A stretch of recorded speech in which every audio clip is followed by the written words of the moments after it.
just to introduce Jack Minard, and those of you here a month ago, Kathy,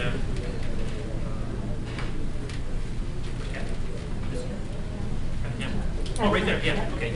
Yeah, wasn't it you at the end of last time you said, hey, you guys, if you align yourself with the NGO sector, boy, it would be powerful? Yes. And Jack is here in response. Thanks, Kathy. No, but I think it really is significant, and Derek and I were just a warm-up because really it's when combination now of having Jack and then Ron Woodville talk is really what we bring some of the start to ground the discussion.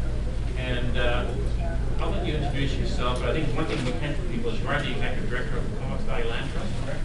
And so the other significant thing to give you a heads up is that the last 2 days Jack was in a collaborative watershed governance initiative workshop, which has direct relevance to what we're talking about today. So yeah, I'm not going to use your time. Go for it, Jack. And I'll draw some sort of parallels between what I learned over the weekend, or this last 2 days, with that presentation today. Glad to be here. This sounds like a really interesting learning series. Work that's been on for a couple of years now. Really impressed with what CAVI's doing. Really happy to be a part of this. The Comox Valley Conservation Strategy is a bottom-up process. This was something that was designed by basically the Comox Valley Land Trust and a number of partners. We had all of our local planners all the way along as advisors. So a lot of the times that we kind of got stuck with the government process and that kind of thing, we had our advisors there to help us along. A number of other advisors, people like Dr. Will Marsh, various other expertise that we drew on. And what we ended up doing, with the thanks of many sponsors, particularly the Real Estate Foundation, was to produce the document Nature Without Borders. And I do have a few copies. You can download this at our website, and on our website here's my last slide. So even if you've just read the executive summary and the recommendations, we think you get a pretty good idea. The rest is the science-based part of it. But what I'm talking about today is how these things come together to stop ecosystem loss, protect and restore biodiversity, prepare for population growth better than we have in the past, and provide for a sustainable economy. Now, of course, I'm coming from a land base, and I'm going to try and make this a little more water-centric as I go. The Nature Without Borders report is really based on some really good science. If there's any reason that this document has gone as far as it's gone and got the kind of endorsements that it has, it's because the science is there. This is a compilation of ecosystems. These are intact ecosystems that were inventoried between, well, about 99 up to about 2002. This is the SEI, the Sensitive Ecosystem Inventory from the Wildlife Service, plus a whole bunch of stuff that's brought together by various NGOs, stewardship groups, etc. It's all mapped and put together by Project Watershed, who's been incredible support to this whole process by providing these wonderful maps. We really like to thank Project Watershed for years of providing this kind of mapping for us. In 2004, this was reassessed by the Canadian Wildlife Service and through some of the NGOs as well. And that's what we found by 2004. The black is gone. The yellow portions are altered or degraded in some way. So that's what we have now. That's 2004. It's now 4 years later. That's what it was. That's what it is. So when we look at those kind of losses, most of those losses are largely because of development pressure. Things have been moving into our riparian zones, into our sensitive ecosystems. I can think of a subdivision, recent subdivision in Comox Valley that was built right over a lake. So these kinds of things are continuing, and we really are concerned about that, not only for the loss of the habitat, but it's not really the best place to build on wetland. There are some of those homeowners who are having problems with damp basements and these kinds of things. So we need to take more of a systems kind of approach. We also see real opportunity as development proceeds for restoration. we can talk our developers into restoring ecosystems, restoring creeks and streams as we develop, we have this wonderful symbiotic opportunity. Wetlands, of course, very, very important for the services that they provide. These two pictures are interesting. One is a created wetland that was built for a farmer. Kathy, you're familiar with this one. This is the Williams farm. It serves as fish habitat, serves as irrigation ponding. The fish are protected from pumping. The stream runs through. It's just a tremendous thing. Plus, people actually go there to look at it because it's so beautiful. The other one is a wetland that was restored to a lower level than it was so that we could help the local farmer drain the land. His horses, he had very, very expensive quarter horses that he raises. The horses who were having problems. So he drained the wetland. We negotiated over about a year period and were able to restore this wetland, albeit to a bit lower level, and help him drain his land. So we got a really good compromise. He got his dry fields, and we got about 3/4 of the wetland. Of course, the greenways, of course, you're all aware of these kinds of things, sequestering of carbon. You know, it's sequestering of carbon, it looks like it might be producing some wealth in the future as well, so it's the retention of water on the land is largely what we're going to be talking about today, slowing that rapid runoff of the rainfall loss. Of course, the kind of thing we're proposing to protect stream infrastructure, natural systems. I always like drawing your attention to crop pollination. With bees disappearing all over the world, what's going to happen to our crops? Biodiversity services are kind of largely undervalued, not figured into the costs of what we've done. So what are we talking about? We're talking about a planning framework that not only protects these ecological areas, but begins to link them together over time. We've concentrated on 4 areas, riparian areas. These, of course, are so important in many, many ways.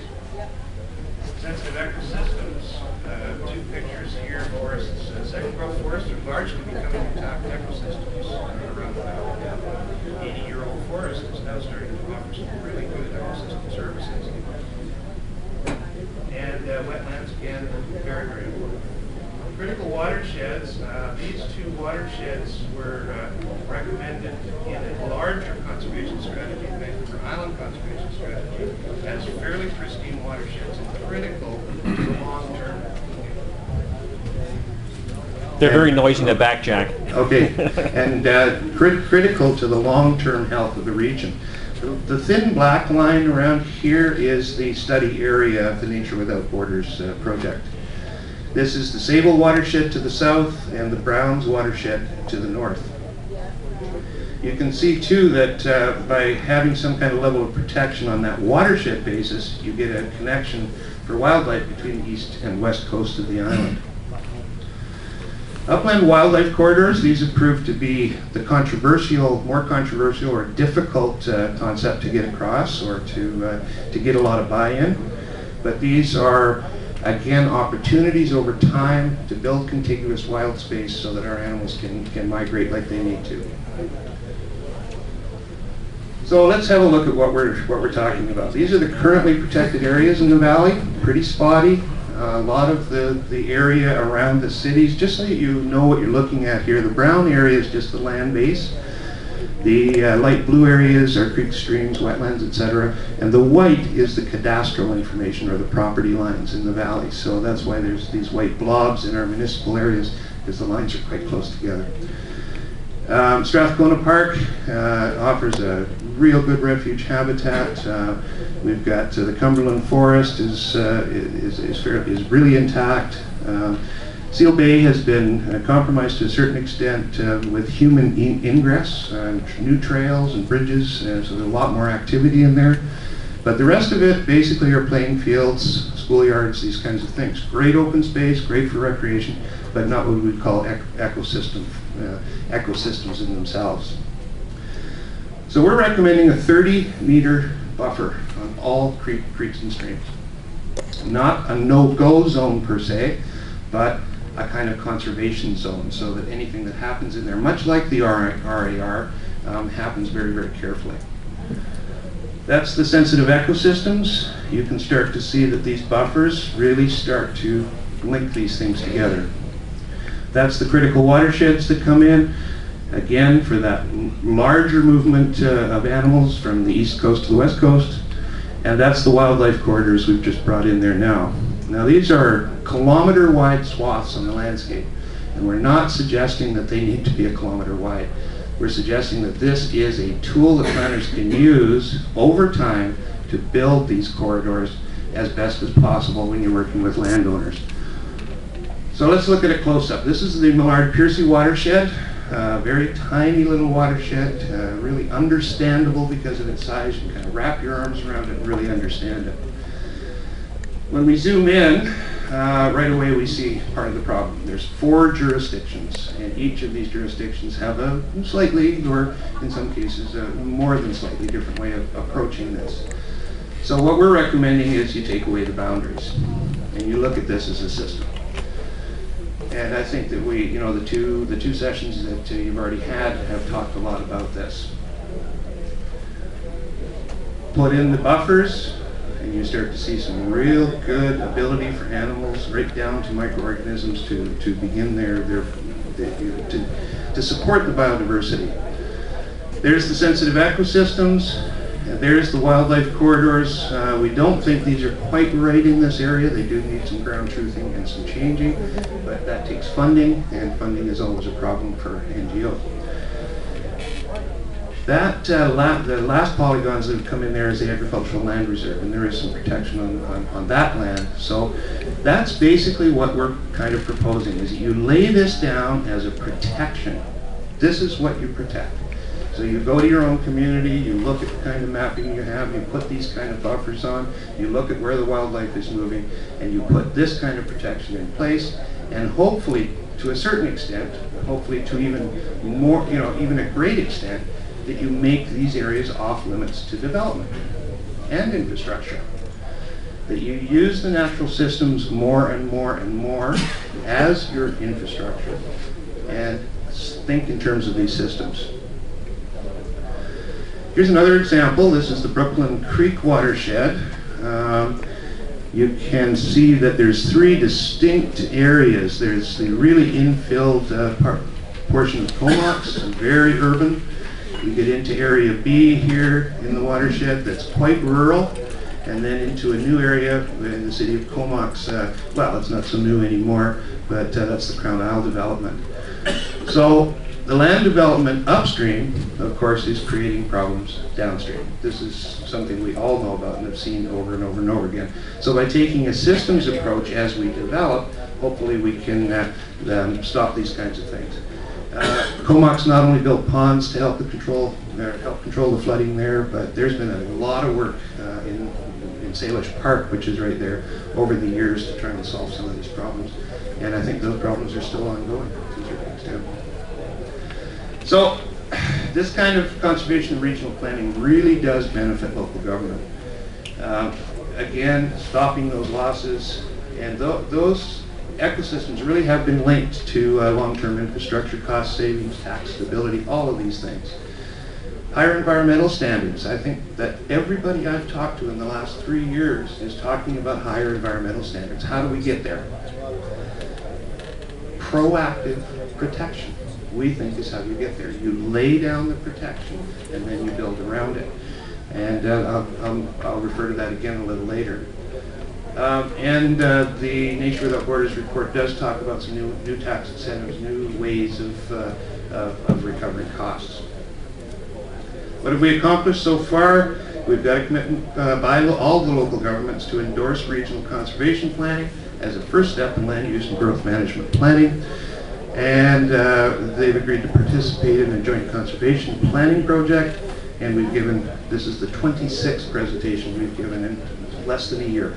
So we've been very busy. First of all, I want to talk about the endorsement and what the endorsement has done. The Nature Without Borders is now referenced in all of the initiatives that you've heard about. The RGS, the Regional Growth Strategy, the Sustainability Plan, and there's a Comox Valley Regional District Parks and Greenways Strategy just being built, and Nature Without Borders is referenced in all of them.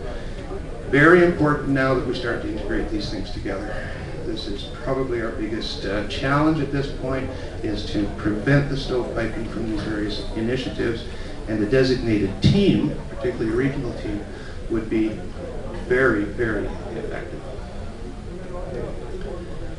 So now I want to go on to talk about the joint conservation planning projects. One of them is just a definitions exercise. What is a greenway?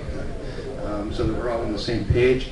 But the other one is a gaps analysis, regulatory gaps analysis of the Millard Piercy watershed. That little watershed that we looked at, we're developing a work plan now to identify and set in motion a watershed-based approach. So we're just in the planning processes of that work plan right now. We're just about ready to take that back to our planner advisors and get their input on it. But again, to do this kind of thing, we're going to need that regional team. So why a watershed approach? These are all the things we know. These are the things that we can gain from taking these kind of systems approaches. A resolution of mutual intent. This is, I think, really key, that we make this commitment to work together. Common acknowledgement that there are problems and that the solutions for these problems exist in a watershed-based approach. And of course, identification of all the point and non-point sources of problems. The steps to do this would be to build some public support, create an inventory of the watershed, define the problems, set goals, develop solutions, create an action plan, implement and evaluate. Sorry I'm reading these. I was up till 2 o'clock in the morning last night putting this presentation together. It's new to me too.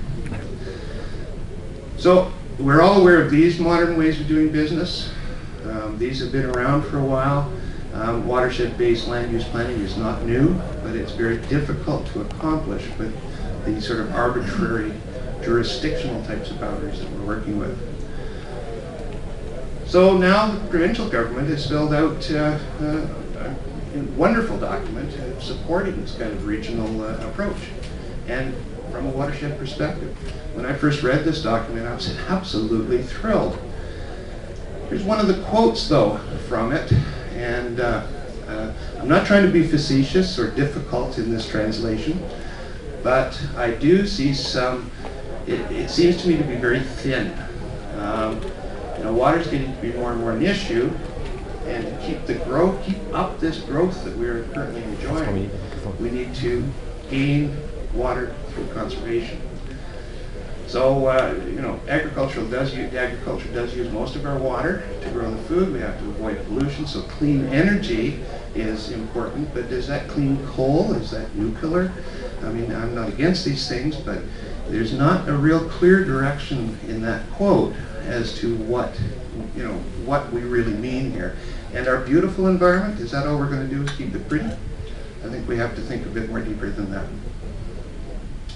The government position is that they're going to support communities to do watershed management planning. And of course, we've talked about the kind of resolutions to the problems that we can gain through that. This was a very interesting document that came to my attention in preparation for the governance workshop that I attended the last 2 days. And one quote from that is, "Water is the lifeblood of civilization." So a planning approach based on a future scenario that integrates human needs with ecological limits. Does that sound familiar? It's kind of the Nature Without Borders concept. It's kind of the concept that we mapped out for you in the series of illustrations. 50% of new municipal water needs will be acquired through conservation, and government will look at new ways to help promising water conservation technologies succeed. These are key and important elements of this new Living Water Smart document. How can you become a champion in your community to change these things and do business differently? That's a question I can't answer for you. I have been a champion of these things for many years now. I continue to speak and I continue to cajole. I meet with people. I learn as much as I can, and I'm in a continual loop. People talk about paradigm shifts. Paradigms are, it's like we know everything. Oh, wait a minute, now we've got to shift. So we're going to go to a new paradigm where we know everything. The paradigm shift that we need to make is that we will never know it all. That we are in a continual science loop where we're learning new things and we're having to reevaluate how we approach these things ongoing. If we start with the natural system, we're going to have much greater chance of success in the long term. One of the priorities that I see is this runoff off the landscape. Human ditching, other land use practices. We see our rivers totally flashy. We're seeing all of the small creeks open up wider and wider, and we're seeing just a trickle of water in the summertime, which is very difficult to rectify. But we can look at these systems and find ways of storing that water on the landscape. Undigging ditches is something I've been throwing around for a while. Wetland creation, retention, detention, ponding in a big way. Cisterns under new buildings. I mean, there's a number of ways that we can do this. So if we're talking about a shared vision, then slowing and storing rainwater runoff becomes one of the guiding principles. And managing land use around long-term water priorities, of course, is what we're talking about. So just for fun, I put this map together. And what if we were to realign our electoral districts, electoral areas around watersheds? So this was a fun little exercise I did at about 1:30 last night, just to have a look at what it might look like. And you know, it's not too different than what we have. It does tend to perhaps break some of the larger regional district areas up into two pieces, but maybe that's a good thing. Maybe we need some more rural representation at the table. So there's some interesting social aspects and political aspects to this kind of thing. But boy, it would be really, really easy in a land use planning process to work from this kind of basis. So that's what I had prepared. I've tried to leave some time for questions.